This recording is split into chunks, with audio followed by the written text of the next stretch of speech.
L'agisme, un blog de Marie-Sylvénie Chéry. L'agisme est un défi spirituel et humain dans notre vie quotidienne.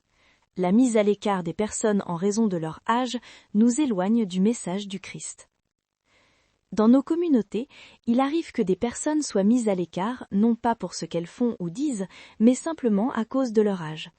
Une aînée pleine de sagesse, autrefois active, ne reçoit plus de responsabilités, ou bien un jeune rempli de motivation et inspiré se heurte au scepticisme. Comment expliquer cela?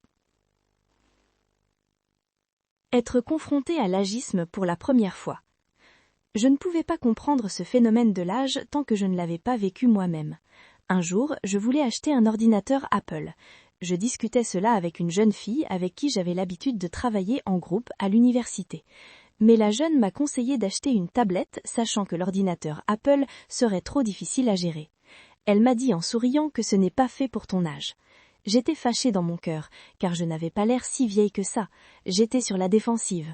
Pourtant, je suis capable de mener des opérations sur n'importe quel type d'ordinateur si je suis bien entraînée. Mais j'avais compris pourquoi elle m'avait lancé cela à la figure, parce que de temps en temps, je lui demandais de m'aider avec certains logiciels.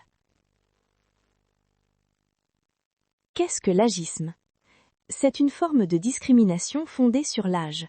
Cela peut viser les personnes âgées comme les plus jeunes, en les marginalisant, en les stéréotypant ou en réduisant leur rôle dans la société.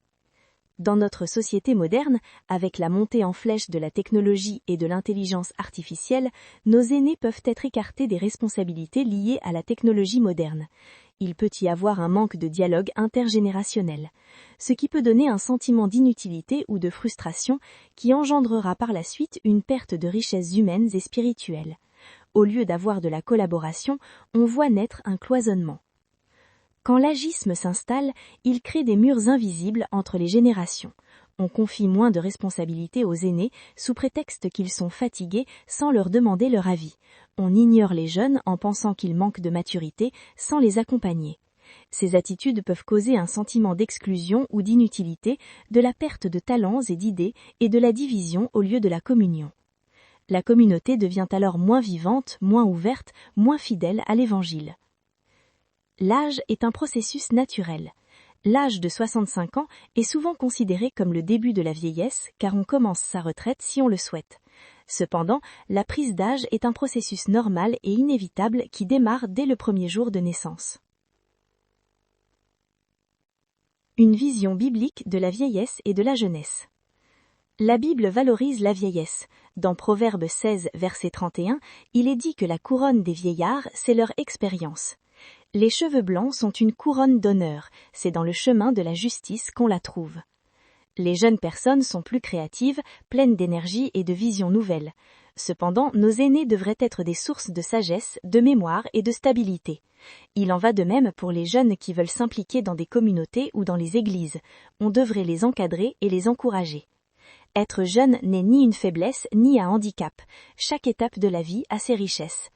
En tant que disciples du Christ appelés à vivre dans l'amour et dans la justice, nous devons réagir et condamner toute attitude à l'agisme.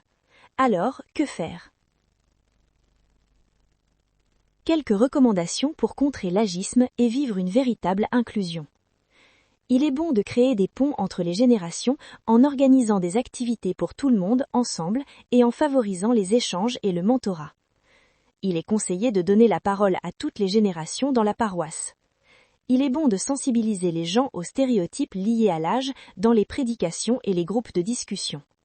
Il est agréable de célébrer la diversité d'âge comme une richesse et non comme un obstacle. Créer une communauté pour tous les âges. Le Christ nous invite à accueillir chaque personne avec amour, respect et dignité.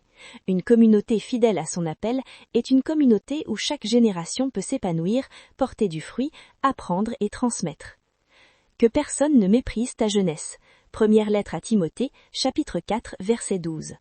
Même dans la vieillesse, ils porteront encore des fruits. Proverbe 92, verset 15. Que nous soyons jeunes ou aînés, débutants ou expérimentés, nous sommes appelés à bâtir ensemble une communauté vivante, intergénérationnelle et profondément humaine, ancrée dans l'amour de Christ.